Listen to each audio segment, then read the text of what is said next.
It has finally happened after months of being one of the worst kept secrets in the gaming world, aside from the Xbox Series S. Nintendo has officially unveiled the Super Mario 3D All-Stars Collection.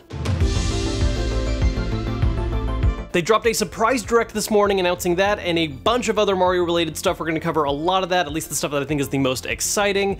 And I think the biggest feeling right now, honestly, is actually more relief than hype.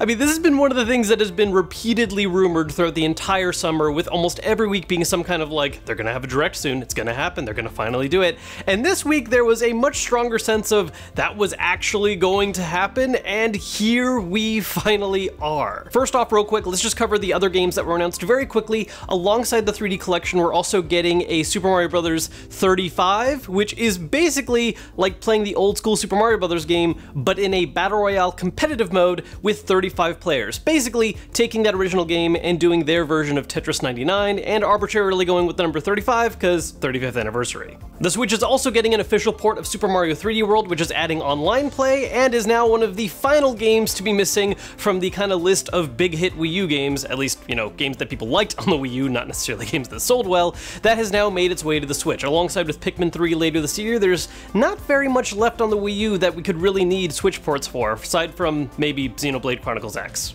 Someday, hopefully. And lastly, for other games, the original Super Mario All-Stars Collection, which came out on the SNES and featured the original games along with Lost Levels, is now being added to the SNES library on Nintendo Switch Online, so if you've been wanting to play those classics, all those are available on the Switch now as well. Aside from games, we also got the reveal of a Super Mario RC car, which was actually really cool looking, but I think what was actually the biggest announcement for me, even bigger than the 3D Mario Collection, which don't worry, we're gonna talk about, they also unveiled an original Super Mario Bros. Game & Watch. It's made in the style of the old school Game & Watch systems, but it plays the original Super Mario Bros. On an LCD screen. It just looks like a neat, awesome little collectible. I think for me, that was one of the coolest things that happened from this reveal. But of course, the big piece of news is the Super Mario 3D All-Stars Collection, which brings together Mario 64, Super Mario Sunshine from the GameCube, and Mario Galaxy from the Wii. Sadly, Mario Galaxy 2 is not present, nor any of the other 3D titles that came out later. Now keep in mind, this was originally meant to be an announcement at E3 earlier this year in June, but of course E3 got canceled and all kinds of announcements just got pushed back, and it's just been a very crazy year. And I think that actually ended up causing a lot of potential harm for this game, because instead of it being some kind of big surprise out of nowhere, where maybe we at most had a couple days advance notice for E3 and then we see, oh wow, here's this collection, that looks cool. Instead, we've had several months where people have repeatedly heard rumors about this, and we've had time to think about what we would want that collection to be and how we kind of picture it in our heads, and now here's the real version, which, again, I think this is a super cool thing that's happening. I'm planning on getting it, I'm excited to play the games, but it's not everything it could be. The fact of the matter is that when people first heard about this collection, I think a big image that a lot of people had was that this was going to be some kind of remaster collection, similar to what we've seen for a lot of Zelda games and other titles that have gotten some kind of treatment to look better for modern day systems, and that is not the case here. In fact, it looks like all the games included on the collection are just straight up ports, or possibly even emulation of those games. This is really the worst for Mario 64, because first off, you cannot play the game in 16:9, which always just feels a little annoying when you have a Switch screen that is, 16:9 and you can't fill the whole thing. But on top of that, we have a very recent example of what a good Mario 64 port can look like, thanks to the PC port that Nintendo really doesn't want people to remember or even know about. But the fact is, that showed us what Mario 64 can look like at higher resolutions and in 16:9 and all these things, and that's not what's gonna be on the Switch. It's going to be 4:3 and just look really dated. There's also something that was, I think, a bit of a surprise to everyone about this announcement, is that it has been announced to be a limited release, both for its physical and digital edition. Now for physical, what that means is they're just not making as many copies as they would for other games. They're just going to make so many and stop, and that's it. And so far it looks like that's still a pretty high number. It has started showing up at a couple retailers for pre-order. I locked one down at Best Buy, which in the past for really high demand titles isn't necessarily a 100% guarantee, but it doesn't look like shops are announcing yet, hey, this thing is selling out everywhere, at least while I'm recording this video. That might change in the next couple hours. Hopefully not.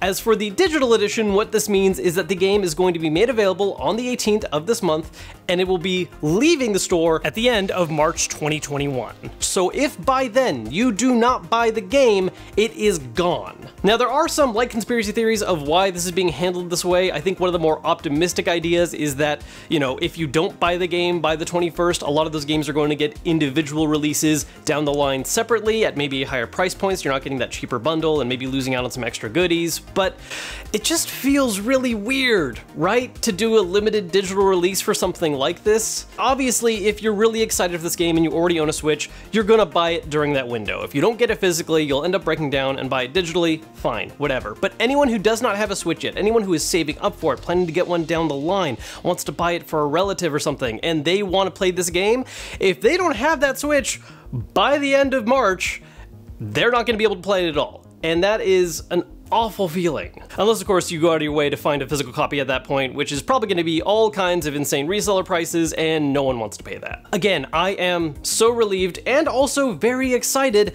that this collection is real and that it is coming out very, very soon. But it just feels like in a lot of ways, it's not completely the thing that we were really hoping it would be. I'm excited to replay some of my favorite classics. I just wish that they maybe looked and ran a little better on modern hardware. Thankfully, if anything, this does help to at least round out the number of Nintendo Switch releases happening in the coming months, because as a lot of people have kind of brought up time and time again, it's a little worrying what we have for this upcoming holiday season, because right now it's basically this in September, Bakugan, Pikmin 3, and that's it. Maybe Bravely Default 2, that hasn't really been officially pushed back yet, so maybe that'll be this year, and there are multi-platform releases too. It's just, this Nintendo holiday season is definitely a little drier than usual, and this helps to take off a little bit of that pain. Also, real quick, one last thing, there's a really cool limited edition set of pins celebrating the 35th anniversary. You can win them by entering a raffle based on completing a bunch of missions. The first couple missions are available right now and are very easy. The only two you have to wait on are playing Mario Kart Tour during a special event that's happening in a few days. I want to say it starts on the 8th,